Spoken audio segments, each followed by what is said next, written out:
Hello, കുറേ കാലത്തിന് ശേഷം ഒരു ഇൻഫോർമേറ്റീവ് വീഡിയോ ആയിട്ട് വീണ്ടും വന്നിട്ടുണ്ട് കേട്ടോ. ഒരുപാട് പേരുടെ ഡൗട്ടാണ് തലയിൽ പെയിൻ വന്നിട്ടുള്ള സർവീസ് ചെയ്യുക അല്ലെങ്കിൽ ഈ ഓയിൽ യൂസ് ചെയ്യുകയൊക്കെ ചെയ്ത് കഴിഞ്ഞ് നമ്മളെ തലയത്തെ കംപ്ലീറ്റ് പെയിൻ പോയി കഴിഞ്ഞാൽ പിന്നീട് ജീവിതത്തിൽ ഒരിക്കലും പെയിൻ തിരിച്ചു വരില്ലേ എന്നുള്ള വലിയൊരു ഡൗട്ട്. അതിൻ്റെ ആദ്യത്തെ ഉത്തരം എന്ന് പറഞ്ഞിട്ടുണ്ടെങ്കിൽ ഈ ലെവലിൽ പിന്നീട് തിരിച്ചു വരില്ല. പക്ഷേ രണ്ടാമത്തെ ഒരു ഉത്തരമുണ്ട്. നമ്മുടെ തലയിൽ ഒരു പെയിൻ വന്നാലും പെയിൻ വന്നു എന്ന് തന്നെയാണ് പറയുക. അവിടെ 100 പെയിൻ വന്നാലേ തലയിൽ പെയിൻ ഉണ്ട് എന്ന് പറയൂ എന്നുള്ള രീതിയല്ല. അപ്പം നമ്മുടെ തലയിൽ ഒരു പെയിൻ പോലത്തേക്ക് തിരിച്ചു വരാൻ സാധ്യതയുണ്ട്. കാരണം നമ്മൾ കോളേജിലും സ്കൂളിലൊക്കെ പോകുമ്പോൾ നമ്മുടെ അടുത്തിരിക്കുന്നവരുടെ തലയിൽ നിന്ന് നമുക്ക് കിട്ടാനുള്ള സാധ്യതയാണ് ആ ഒരു പെയിൻ എന്ന് പറഞ്ഞത്. അപ്പോൾ അങ്ങനെ പെയിൻ വന്നാൽ ചെയ്യേണ്ട ആഫ്റ്റർ കെയറുകളും നിങ്ങൾ എന്തൊക്കെ ശ്രദ്ധിക്കണം, എങ്ങനെയൊക്കെ ശ്രദ്ധിക്കണം എന്നുള്ളത് നിങ്ങൾക്ക് ഇവിടുന്ന് കൃത്യമായി പറഞ്ഞു തരുന്നില്ലേ. അപ്പോൾ ആ കാര്യങ്ങൾ കൃത്യമായി ഫോളോ ചെയ്യുക.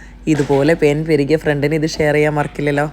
അപ്പോൾ ഇതുപോലുള്ള ഇൻഫോർമേറ്റീവ് വീഡിയോസിനായി നമ്മുടെ പേജ് ഫോളോ ചെയ്യുക. യൂട്യൂബ് കാണുന്നെങ്കിൽ നമ്മളെ പേജ് സബ്സ്ക്രൈബ് ചെയ്യാനും മറക്കണ്ട കേട്ടോ.